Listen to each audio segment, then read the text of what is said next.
Thanking everyone for coming and the Dubins for hosting the Shiur. As you know, tomorrow is Asara BiTeves, the fast that commemorates the Nebuchadnezzar coming into Yerushalayim and creating a siege around the city of Yerushalayim. And that's the beginning of a landslide of events that leads at the end to Churban Beis Hamikdash. Tonight, in honor of the Shloshim of our mother-in-law, may she rest in peace, Devora Chana Bas Binyamin, we are dedicating the Shiur Le'ili Nishmasa, and the Shiur is about Asara BiTeves, which I think is so timely. My goal tonight is to go through various stages. First, the Psukim in Tanakh about Asara BiTeves, then to talk about the special status of Asara BiTeves and Halacha, and finally to with an insight, a beautiful insight of the Chassam Sofer, who, as you know, lived some 150 years ago, and I think that'll give us a real impetus and a new feeling for Asara BiTeves. Hopefully, will have an impact on our kavana on this fasting. So let me begin with the Psukim. The fast of Asara BiTeves is presented by Zechariah Hanavi in the 8th chapter of Sefer Zechariah as one of 4 fast days, all of which commemorate Churban HaBayis, the destruction of the Mikdash.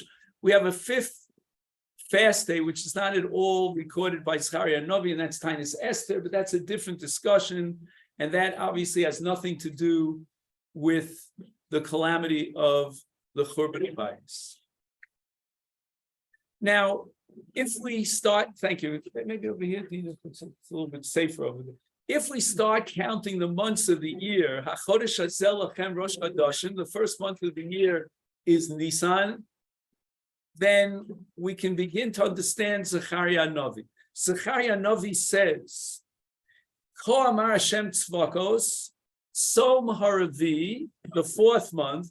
So we're going to count from Nisan to Iyar to Sivan, and then we fall on Tammuz. So that's called Som Haravi. Som HaChamishi, after Tammuz, we have the month of Av. So we're talking about the fast of Av. Som HaShvi, so we go from Av to Elul. Elul is the 6th month. Tishrei is the 7th month, and that's Som HaShvi. What Som do we have in mind? Som Gedalia.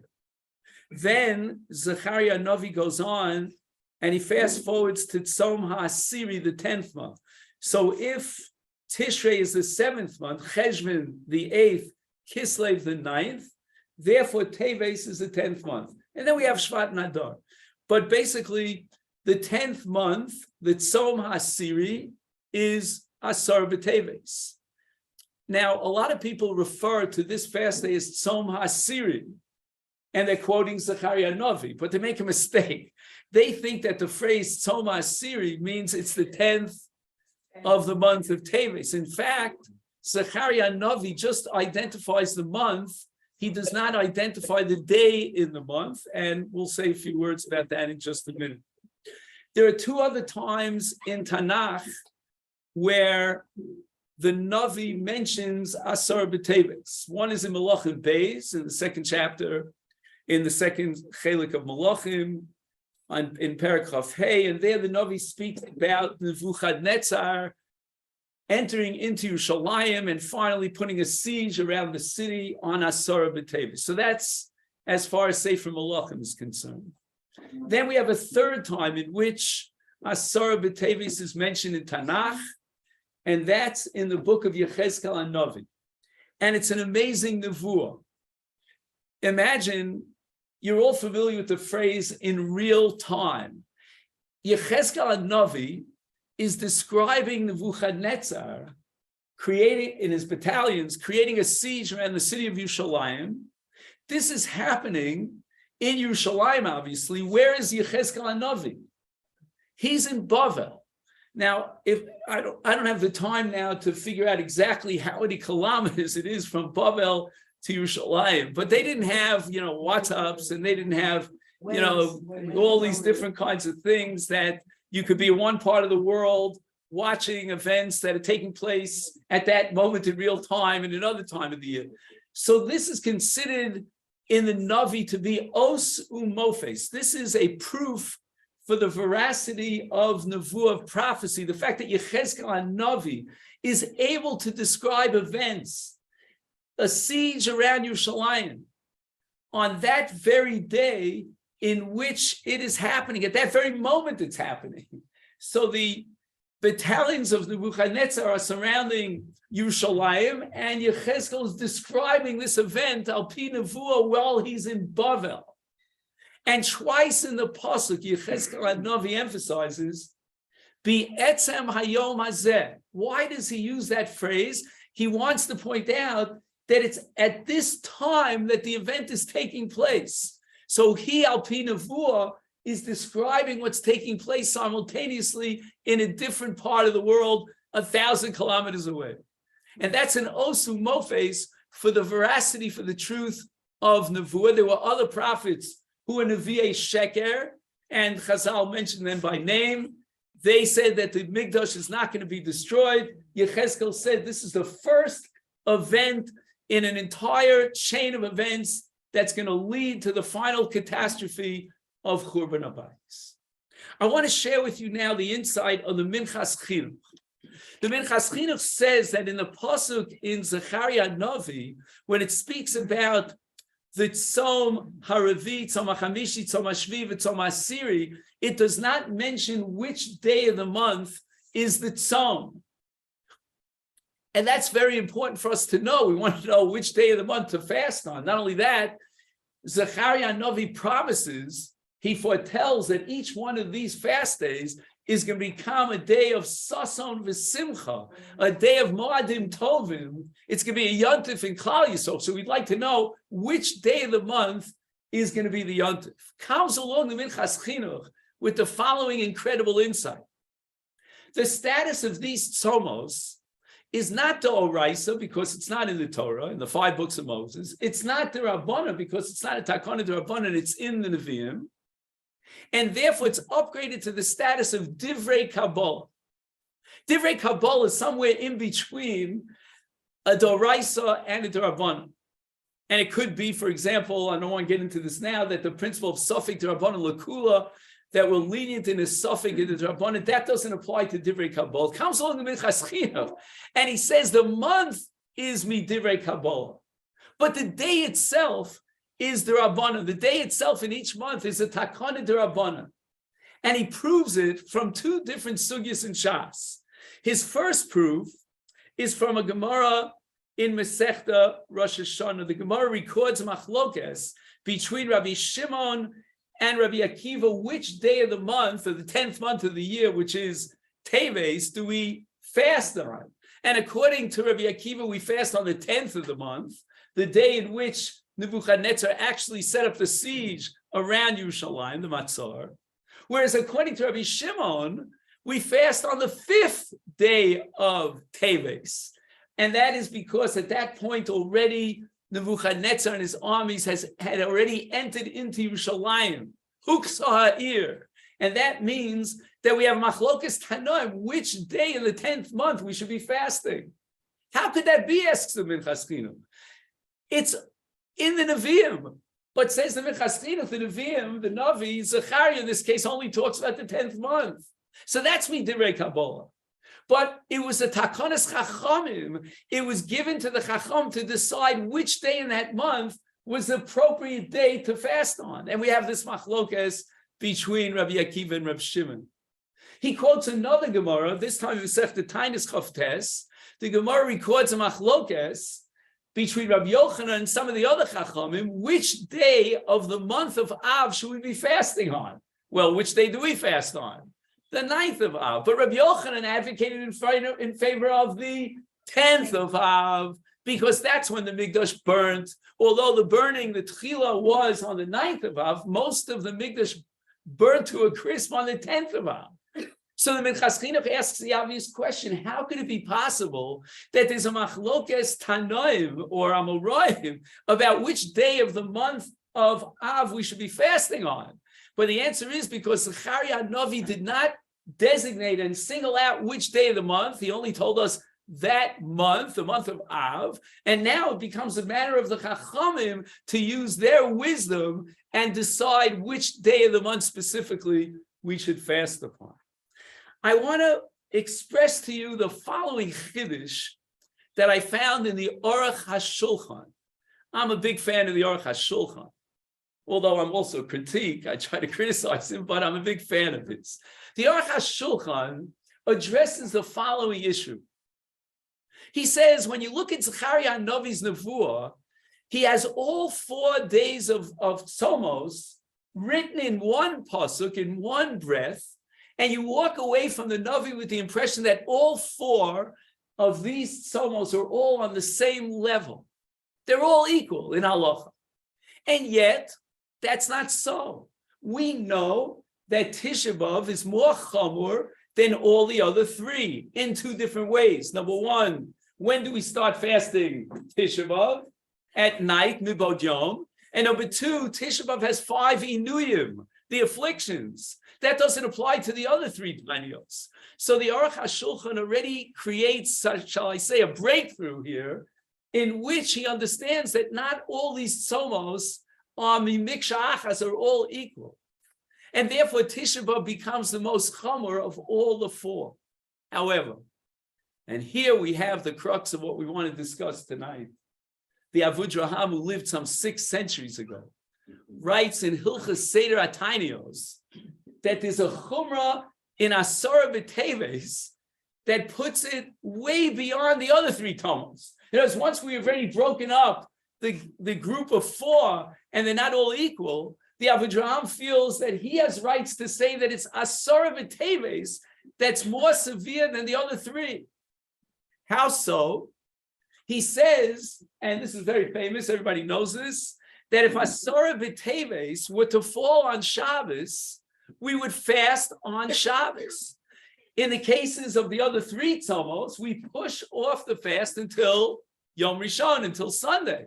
But in the case of Asara BiTeves, we will fast on Shabbos, despite the fact that the Torah commands us 3 times over. It says Ichlu. There's a Lashon Achila, which Chazal in the Gemara on Shabbos, Kuf Yutes derives the 3 Sudas of Shabbos. There's a mitzvah of Achila on Shabbos. Not only that, Yeshayahu Hanavi tells us, V'karasa l'Shabbos Oneg. So there's a mitzvah of Oneg Shabbos. We're not allowed to fast on Shabbos. And yet, says the Avudraham, if Asara BiTeves were to fall on Shabbos, we would fast on Shabbos. Asara BiTeves. Oh, so Chana is right here. We could all be calm. No one has to get nervous here, because the way our calendar is built, it's impossible for Asara BiTeves to fall on Shabbos. The reason for that is, for Asara BiTeves to fall on Shabbos, Rosh Chodesh Tevis would have to be on a Thursday. Our calendar is structured in a way that Rosh Chodesh Tevis never ever falls on a Thursday. But what was the Avudraham's point? He was going back to what we call Kiddush al Pi Re'iyah. Back in the day before Hillel Hasheni came up with his calendar, we had what's called 2 Eidim would come in and testify about the new moon. And in that sense, Asara BiTeves could fall out on Shabbos. And if that be the case, says the Avudraham, we would fast on Shabbos. Again, don't worry about it because it can't work out in our calendar. But now the question is, what makes Asara BiTeves more severe than any of the other 3? Why would this fast override the Shabbos? When the Shabbos is a day of Oneg, it's a day of Achila. Says the Avudraham, because the pasuk in Yechezkel Hanavi twice repeats the phrase "Bi'etzem Hayom Hazeh." Where do we find that phrase in the 5 books of Moses? What is the prime tinus, the prime example, the prototype of a tinus? Yom Kippurim, and it says "V'nisem es nafsho seichem bi'etzem hayom hazeh." And therefore, if Yom Kippurim falls out on Shabbos, as it very often does, we fast on Shabbos, because Etzem Hayom Hazeh teaches me that no matter what, we're going to fast on Yom Kippur. comes along the Avudraham and he says, Yechezkel HaNavi, describing Asara BiTeves, uses the same identical phrase, B'etzem hayom hazeh, to teach us that we have to fast on Asara BiTeves, even though it's Shabbos. And it's attributed to Reb Chaim Brisker that Reb Chaim was bothered by this. How could Asara BiTeves, unlike the other three tzomos, which is at best a divrei Kabbalah, how could it override the Shabbos? Lomi boy, according to the Rashba's opinion is that since it says Achila 3 times on Shabbos, it's an Iser Doraisa, what we call a Lav Habamachal essay to fast on Shabbos. But even according to the other Rishonim that derive it from V'karasal Shabbos Oneg, we don't find that any fast day would override the Shabbos except for Yom Kippurim. And now you're telling me that Asara BiTeves is so chashuv, b'etzem hayom hazeh, that it overrides the Shabbos? Says Reb Chaim, there is one fast that overrides the Shabbos, other than Yom Kippur. And what is that? A tainis chalom. I had a very, very bad dream last night. I wake up in the morning, tainis chalom, and I will fast, even if I had the dream on a Friday night. Says Reb Chaim, why does a tainis chalom override the Shabbos? And he says, based on the Ramah and others that came before him, that to eat on the day of again, we don't know about tainis chalom. So again, Sharon, you don't have to get nervous about it. But back in the day, they used to fast. They took chalomos very seriously. And for me to eat on the morning after I had this terrible dream would be a tsa'ar, would be suffering and affliction for me. And therefore, my oneg, in terms of the urgency here, I got to fast urgently. And that would be an oneg Shabbos rather than a violation of the Shabbos. It's not tsar on Shabbos if I would eat, but rather I fast because of the urgency. Says Reb Chaim Brisker, why is Asara BiTeves urgent? Why is it that on this day I have to fast? I can't wait until Sunday. And the answer is because of the B'etzem hayom hazeh. The B'etzem hayom hazeh, says Reb Chaim, is teaching me that there's an urgency here. Immediately on the 10th, I have to fast. I can't postpone it to Sunday. The other fast days I could postpone, but not Asara BiTeves. And here I want to share with you an insight of the Torah Tmima. The Torah Tmima who lived in, I should say, last century, not this century, but I call it this century. The Torah Tmima claims that he has a Rashi in Masechta Megillah that explicitly rejects the Avudraham. Rashi is giving us a list of days in which we postpone the fast, or sometimes because of a collision, we are mocked in the fast. And on Rashi's list of those days that we push off until after Shabbos, Rashi has Asara BiTeves on the list, explicitly against the Avudraham. And it means that the Avudraham's quote of B'etzem hayom hazeh is not convincing. Rashi never accepted it. So he asks the question, why? And he says the following, beautiful. The Torah Tmima, his name is Rav Epstein.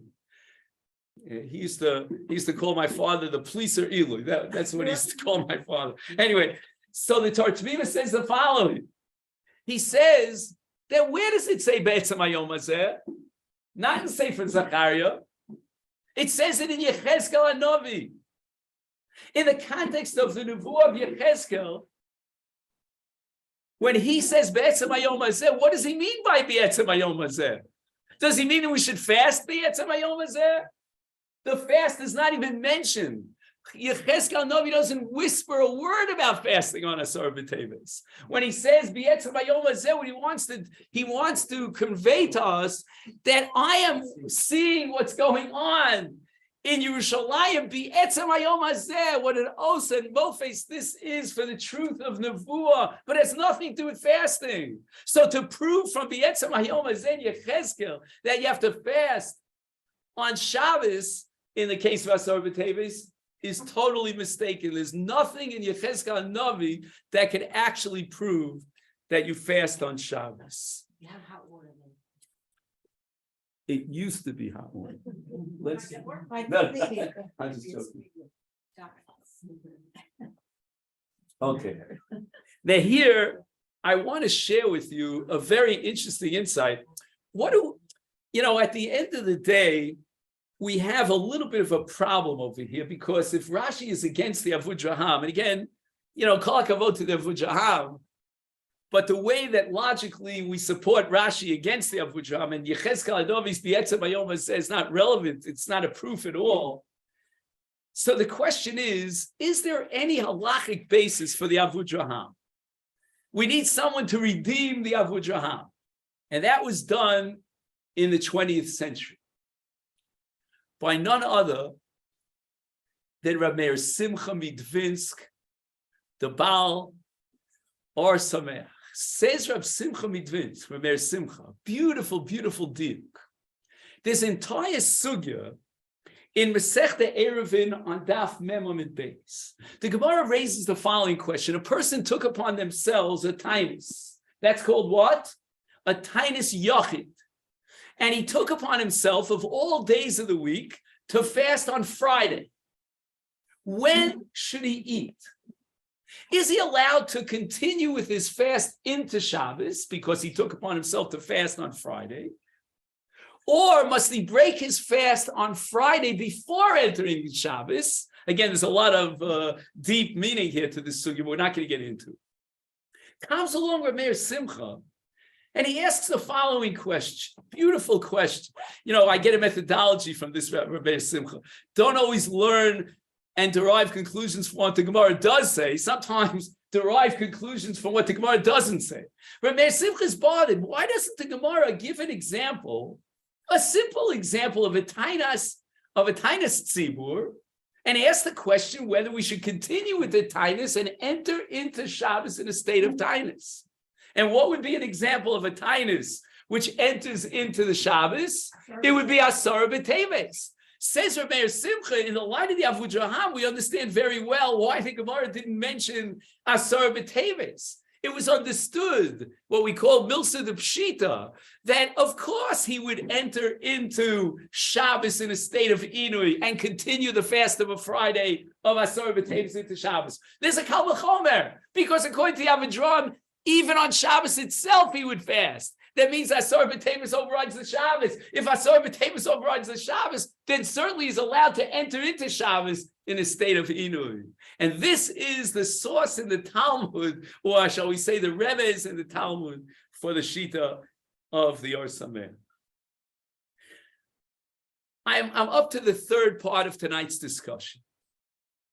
Why is it, if you accept the Avudraham, okay, this is for Alan Dubin because he loves philosophy. Why, if you accept the Avudraham, I can only say that because he's hosting the Shiur, and I don't want to tell you how long I know Alan because it scares the living daylights out of me when I think how long I know this man. Rabbi Yonasan Eibeshitz, who wrote a book called the Yaras Dvash, explains why Asara BiTeves is so chamur, as we saw, B'etzem Hayom said that the Avudraham holds it overrides the Shabbos. Says the Yaros Dvash, I'm going to quote him, Tchilas hapuranios, tzarasa gedola kiflayim. The beginning of calamity is worth twice as much as the end of calamity. Kevan shehutra haritzua milamal. Now, I don't know if this is a mystical concept, but what he's saying is that on Asara BiTeves, when Nebuchadnezzar penetrated into Yerushalayim, that was Tchilas Peronios. And the tzara of Tchilas Peronios is twice as bad as the Churban HaBayis. And why is that so? Because at that moment, there was a decision made up on high in the Beis Din Shel Mala that this would culminate. This is called Hutra Ritzua, that now the enemies of the Jewish people were given carte blanche. They were given the okay. It's like those who say that World War I is sort of worse than the Holocaust because the seeds of the Holocaust were already planted in World War I. But again, that's not what the Yaros Dvash says. He was before. But now I want to share with you the culmination of this Shiur, and that's the Chesaf. Yeah, Esther? It could be sort of like you're saying that Kristallnacht would be worse. Yeah, could be. So the question is why? Could be. She's saying that, at any time of Churban, you have to ask, when is the beginning of the end, so to speak? When is it Hutra Haritzua, maybe Kristallnacht? You could have long discussions about this. But in any event, the Yaros Dvash, Rav Yonasan, he says that's why Asara BiTeves is most chum. But I want to share with you an amazing insight of the Chassam Sofer, Rav Moshe Sofer. He says the following, that the Gzeira of Churban Abayis was issued up on high on Asara BiTeves. That's Tchilas Paronius. But he goes a lot further. And he says the following. In his drasha for Asara BiTeves, he quotes a famous Yerushalmi. We all know this Yerushalmi in Yuma. The Yerushalmi says that Kol Dar Shelo Nivne Beis Hamikdash Bidoro is Malol of Akosu Kilu Nechrav Bidoro.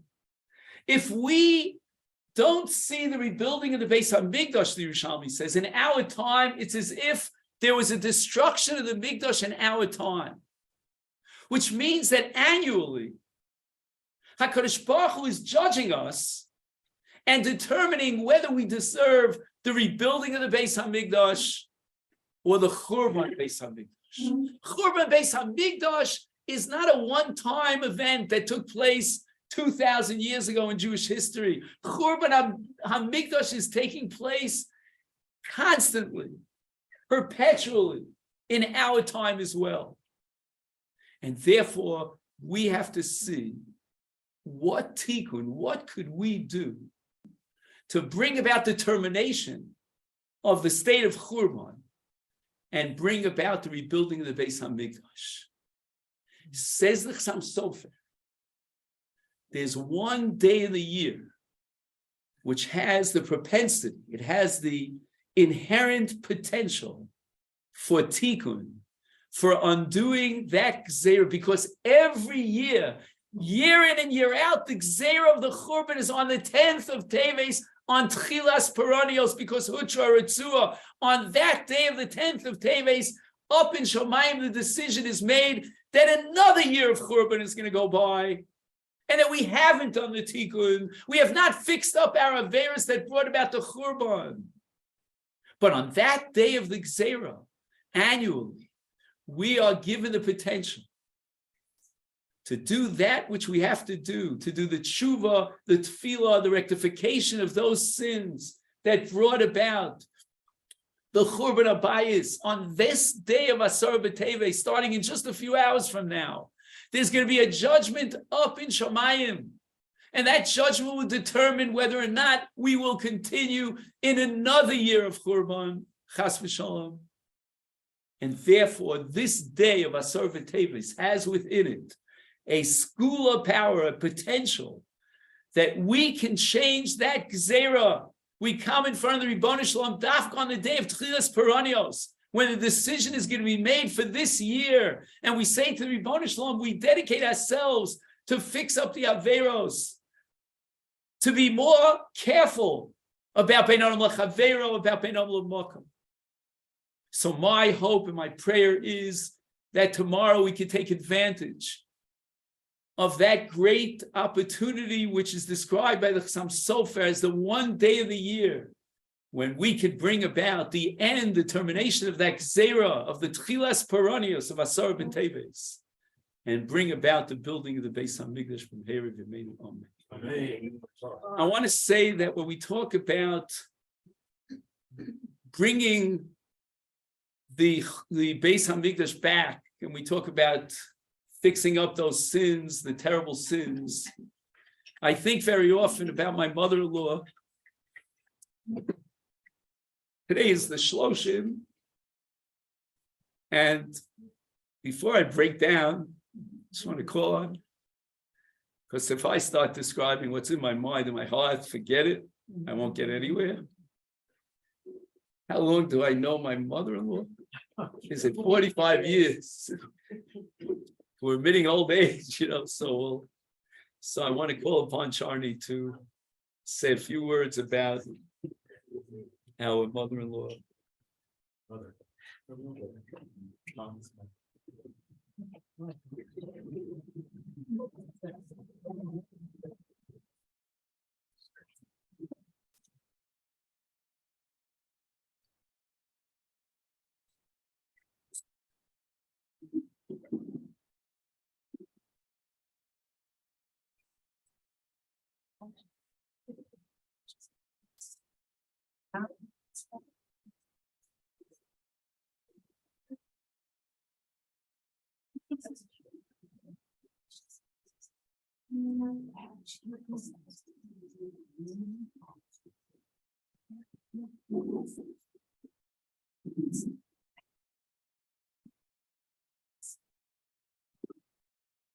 Thank you, everybody, for coming. It's a real honor to my mother. Some of you really knew her and met her and know how special she was.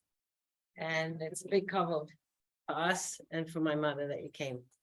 Potrim b'kvod Achsanya, I want to thank the Dubins, and Riva especially pushed me to have it here because I didn't really get to have Nichum Avelim in Israel. So, this way get to have our close people here.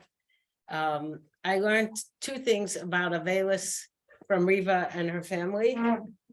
One was that you can continue after a person is gone to give them schusim. Any mitzvah you do, anytime you think about the niftar, you give them a schus in shamayim. And that way you can continue kibbud av v'em even after your parents are gone. And that's a very comforting thought, I think. Very nice thought. The other thing I learned was, and it kind of connects, is from Ricky and Linda when they came to pay a shiva call for your mother.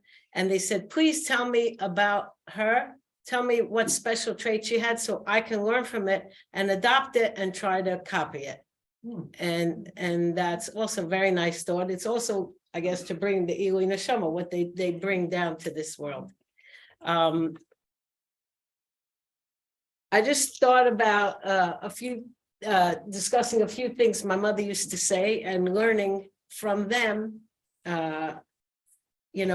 what her attitude in life was and what the values that she had.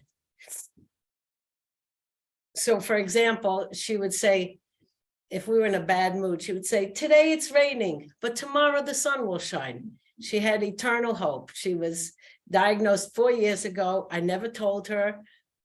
Me and Baruch were the only ones who knew. The doctor gave her 1.5 years max. And Baruch Hashem, she fought it and she fought it and she fought it. And she was still hoping. She was supposed to get out of the hospital the next day, from an infection, and we're going to go see another doctor. But she always had hope. Also, during the Holocaust, 4 years, 4 years, Baruch Hashem, 4 years. In the Holocaust also, she would tell us how her father, one day they had bread or something like fresher bread.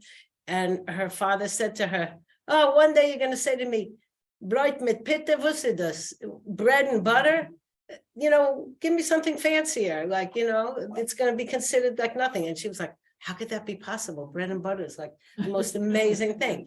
But he was able to see a day in the future when things would be better.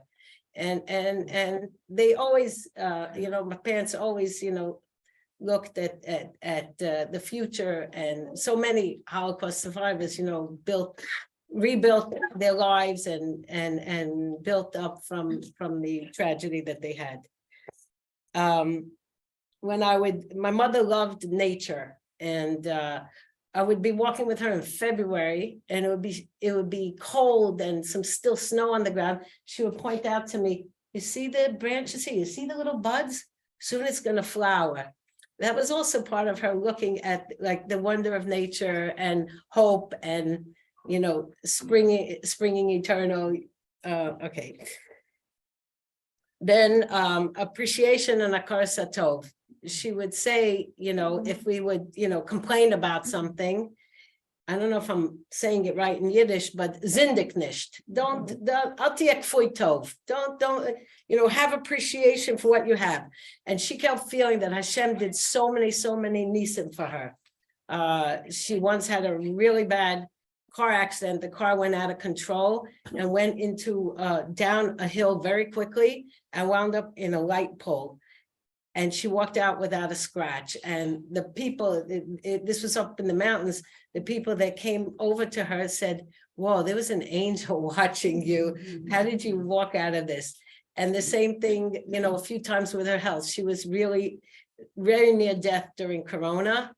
And she got some medicine through my cousin. And within 3 days, she was out of the hospital. It was really a nice, because I think she saw like the Malchamavis in her room already, the way she described it.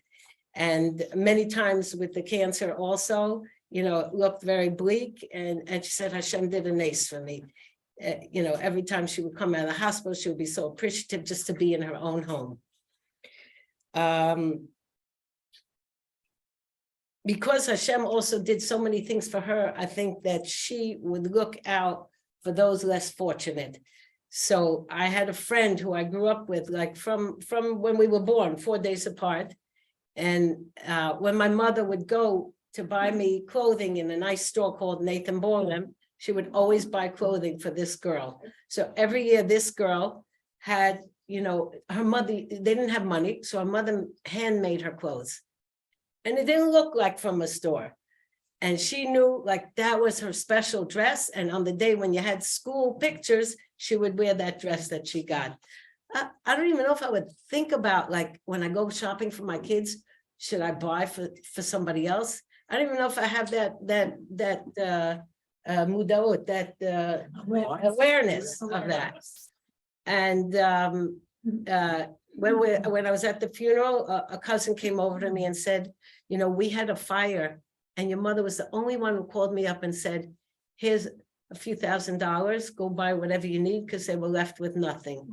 And she thought about, what can I do and how can I help somebody less fortunate than me? My mother used to say a lot when I was in school, and I didn't enjoy school too much, even though I did okay, but I just didn't enjoy it. She would say, my best days were in school. Take advantage. And she always encouraged us to get higher education. She herself never got to go to college. I mean, they came to America and she learned English maybe at night.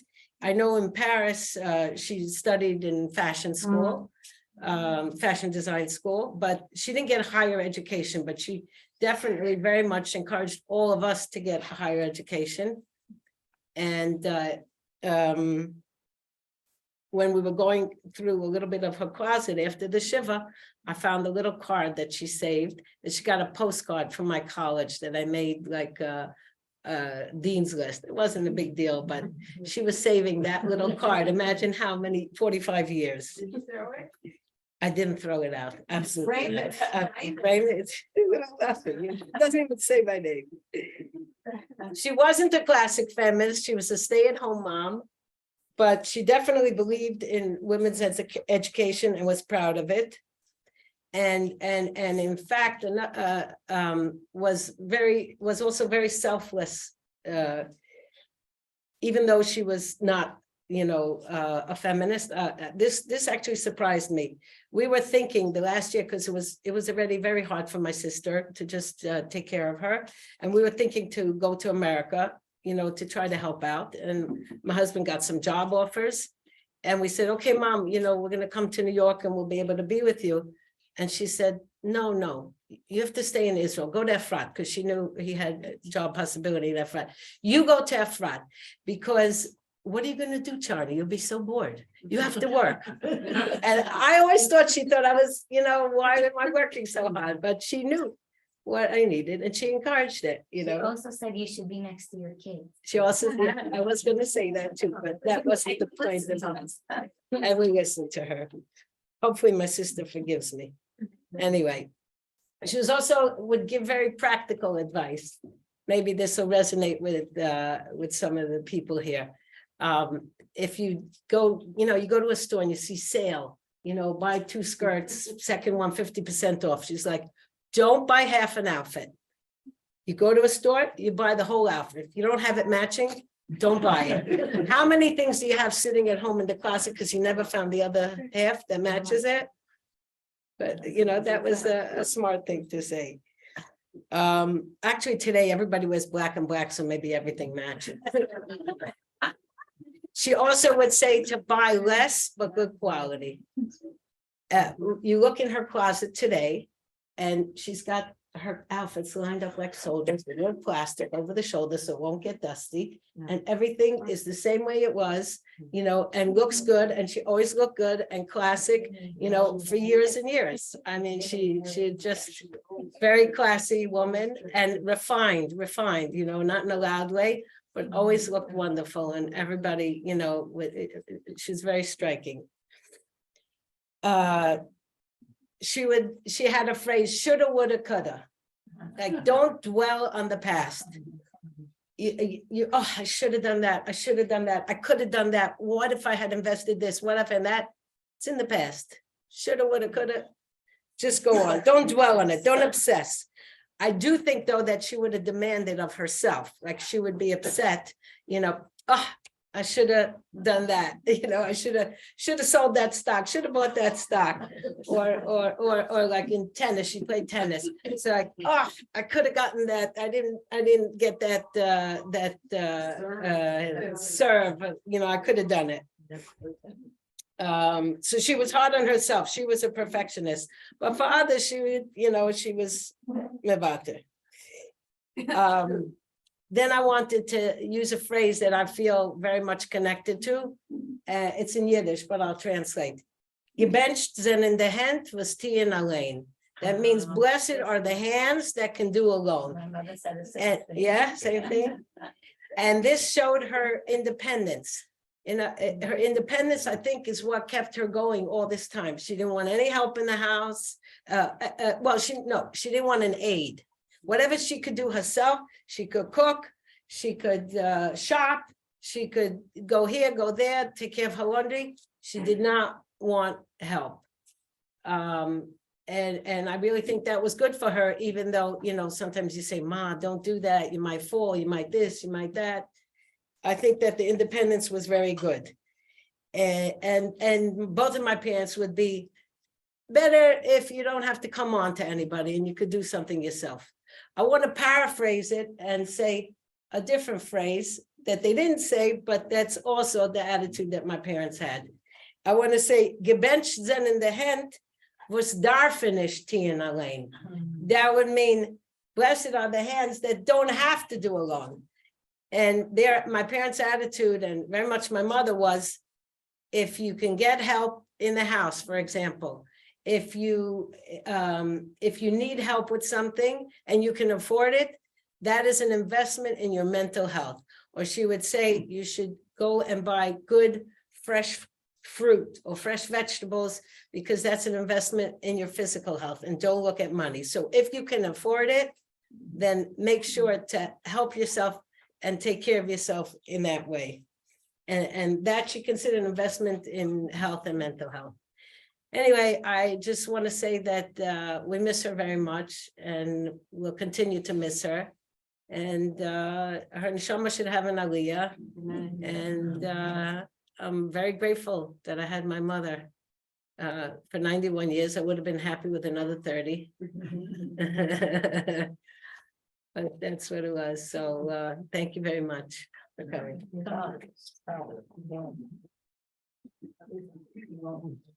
Okay, then. So, Sean, you want to tell the people if there's some food? Oh, yeah, there's you can make a bracha in the name of. Hasidim say bracha.